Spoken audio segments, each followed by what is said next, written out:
Assalamualaikum warahmatullahi wabarakatuh. Alhamdulillah, teman-teman pasti semuanya dalam keadaan sehat kan? Saya doakan semoga siapapun yang menyaksikan video ini, Allah lapangkan dadanya, Allah mudahkan segala urusannya, Allah mudahkan rezekinya, dan insya Allah segala apapun saat ini yang sedang diuji dengan permasalahan hidup atau apa, Allah mudahkan segalanya. Teman-teman, alhamdulillah untuk video kali ini saya ingin men-share tentang betapa luar biasanya pola Rasulullah dalam menuntun kita tentang pengasuhan anak ya.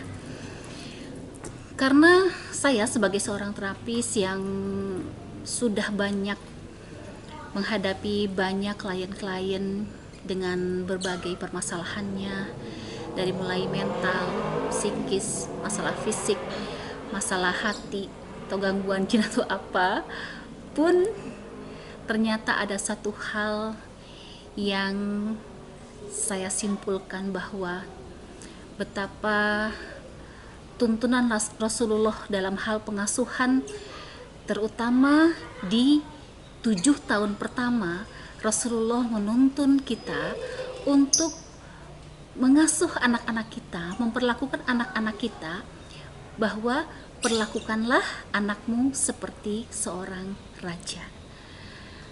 Ternyata tuntunan Rasulullah ini diperkuat dengan sains dan ilmiah, bahwa ternyata di 7 tahun pertama anak-anak yang terjadi adalah terjadi sirkuit atau percepatan dalam di titik rasanya, di titik perasaannya. Dan ternyata juga di usia ini adalah kondisi terbaik anak dalam imajinasi dan abstraksi. Maka di usia ini saya pun, karena anak-anak saya yang 4 sudah besar dan sudah terlalui masa itu ya, saya merasa waduh salah ini dulu. Ternyata di usia 7 tahun pertama itu,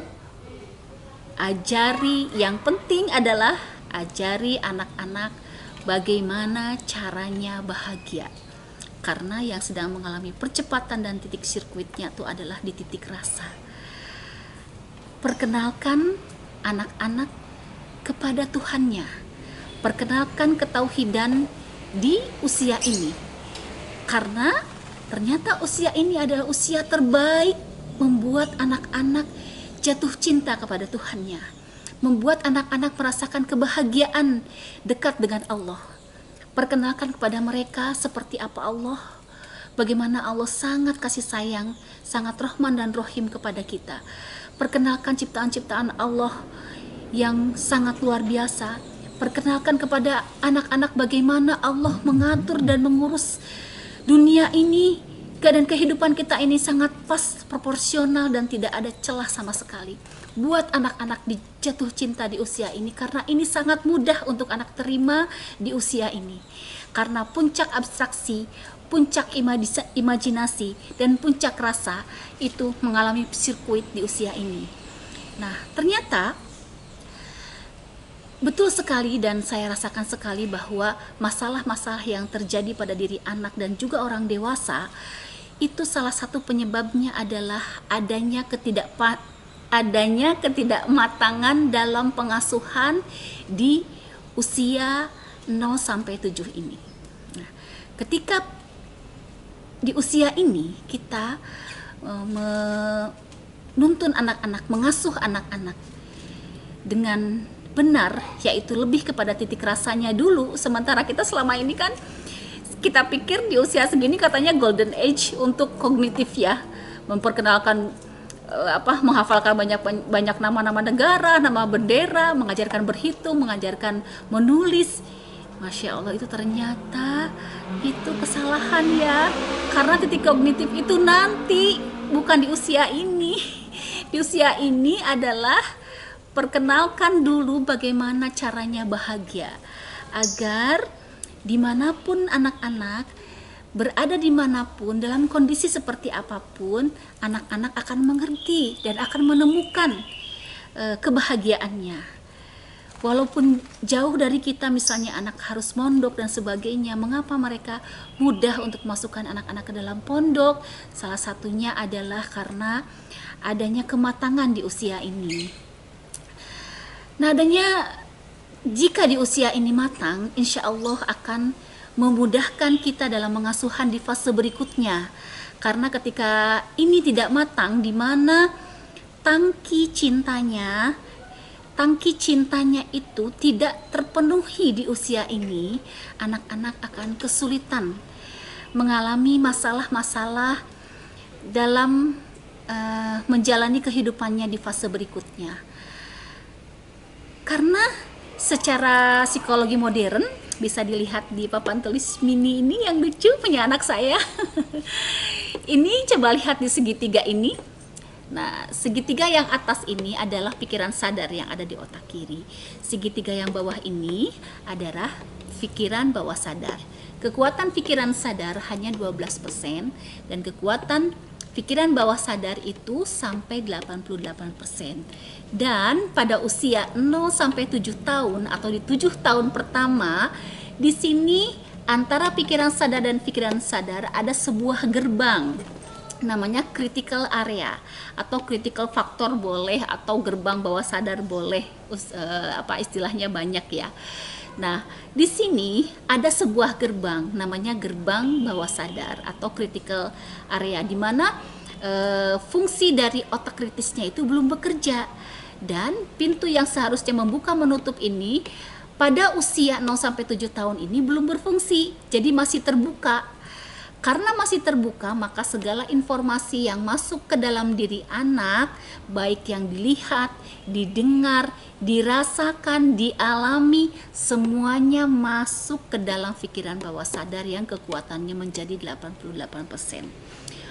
Itulah yang menyebabkan maka kenapa ketika 0 sampai 7 tahun itu matang pengasuhannya, anak-anak mendapatkan perlakuan seperti tuntunan Rasulullah, yaitu perlakukanlah anakmu seperti raja, yaitu anak mendapatkan pelayanan terbaik, anak-anak mendapatkan sentuhan fisik yang terbaik, anak-anak merasa diterima dengan cara yang terbaik, kemudian anak-anak mendapat hadiah, anak-anak mendapat perhatian yang luar biasa dari orang tuanya, kemudian secara fisik, mental, dan perasaannya terpenuhi, maka tangki cintanya anak-anak menjadi penuh.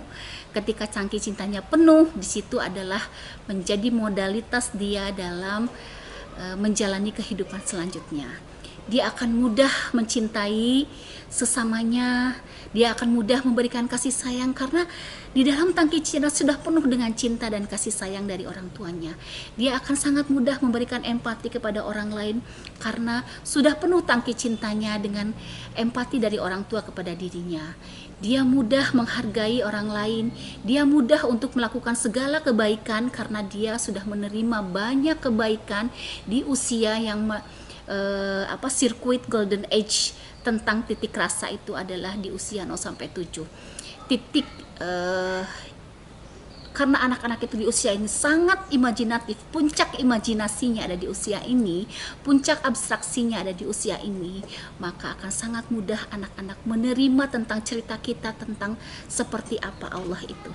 Buat anak-anak jatuh cinta kepada Allah, maka insya Allah segala permasalahan hidup yang ada pada diri anak selalu dekat dan selalu terikat dengan Allah, maka insya Allah fitrah ketauhidannya itu kita sebagai orang tuanya ikut memelihara fitrah ketauhidan anak-anak kita, sehingga fitrahnya ikut terpelihara, maka insya Allah di dalam fitrah ketauhidan itu adalah pondasi dari segala kehidupan kita, adalah ketauhidan, yaitu cinta kepada Allah. Karena kalau kita mulai di fase berikutnya, misalnya ya fase 7 tahun yang kedua, ketika kita mulai membiasakan segala pembiasaan ibadah kepada anak-anak, kalau pembiasaan itu tidak dilandasi dengan mahabbah atau cinta yang kita bangun dulu di 7 tahun pertama, maka pembiasaan itu akan tidak melahirkan sebuah kesadaran bahwa misalnya kalau disuruh sholat gitu ya, tidak melahirkan kesadaran bahwa pada saat sholat kita sedang menghadap Allah, pada saat sholat kita sedang bersujud kepada Allah, pada saat sholat kita sedang bersama-sama hati kita sedang terhubung dengan Allah. Kita bisa meminta apapun kepada Allah, kemudian merasakan hening antara diri kita dengan Allah saja, sehingga apapun yang kita inginkan Allah tahu, Allah akan kasih sepanjang itu adalah kebutuhan kita. Itu semuanya ketika terpenuhi di usia 0 sampai 7 tahun, di mana itu adalah usia golden age untuk ketauhidannya. Kemudian kita sebagai orang tua berperan untuk memelihara ketauhidan, yaitu fitrah ketauhidannya itu. Insya Allah itu adalah kunci. Dan walaupun seperti saya kondisinya bahwa sudah terlewat itu baru tahu ilmunya, gak apa-apa, tidak ada kata terlambat. Sepanjang nafas kita belum terpisah dari jasad ini, masih ada waktu. Allah masih memberi kesempatan kita untuk memperbaikinya semua ini. Insya Allah, mungkin itu sharing dari saya. Ketika saya menyampaikan materi ini, baik di kelas-kelas parenting yang berbasis tauhid yang saya sampaikan, itu ketika mengulas tentang ini, saya Masya Allah gitu, saya pun adalah orang yang merasa terlambat, merasa punya hutang pengasuhan kepada anak saya tentang sisi golden age di sisi ketauhidannya ini. Tapi saya tetap optimis, bismillah, bersama Allah tidak ada yang mustahil.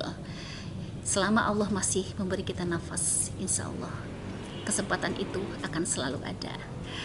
Mungkin seperti itulah ayah bunda ya, video saya hari ini untuk sharingnya tentang betapa luar biasanya tuntunan Rasulullah semakin dikuatkan dengan penemuan sains dan teknologi. Itu membuat kita semakin yakin bahwa segala yang datang dari Allah, segala yang dituntunkan oleh Rasulullah, semua adalah mutlak kebenarannya. Segala kebenaran datang dari Allah, kebaikan dan cahaya semua datang dari Allah. Semoga kita menjadi orang-orang yang mendapatkan cipratan cahaya dari Allah, dan semoga kita termasuk golongan orang-orang yang selalu mengikuti tuntunan Rasulullah. Mungkin cukup sekian video saya kali ini. Kalau ada yang salah, itu adalah karena kedoifan saya yang sampai saat ini masih belajar. Mohon dimaafkan. Wabillahi taufiq wal hidayah. Wal afu minkum. Assalamualaikum warahmatullahi wabarakatuh.